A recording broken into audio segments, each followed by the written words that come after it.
క్షమించబడ్డాను, మారు మనసు పొంది బాప్తిసం తీసుకున్నాను, ఇంక నాకు మారు మనసు ఎందుకు అంటారు. మారు మనసు ఒక చోట ఆగేది కాదు. అది దేవునికి ఎంత దగ్గరగా చేయబడతారో అంత ఎక్కువగా నీ నిజస్వరూపం తెలియజేయబడుతుంది.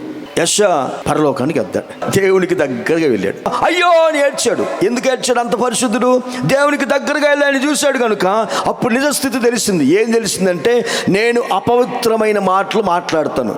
మీరు చెప్పండి, యెషయా అపవిత్రమైన మాటలు ఎప్పుడు మాట్లాడా? అంటే నువ్వు అనుకున్న అపవిత్రమైన మాటలు కాదు, ఆయన నార్మల్గా మాట్లాడాడు. కానీ దేవుని దగ్గరికి వెళ్ళినప్పుడు అవేంటి?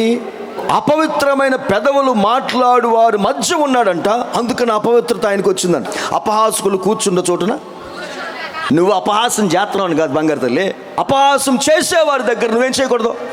నువ్వు అపవిత్రంగా మాట్లాడలేదు, కానీ అపవిత్రంగా మాట్లాడి వారి మధ్య నివసిస్తున్నందుకు ఏడ్చాడు ఆయన. అది పాపం అని ఎక్కడ తెలిసింది? అది దేవుని ఎదుట నిలబడినప్పుడు.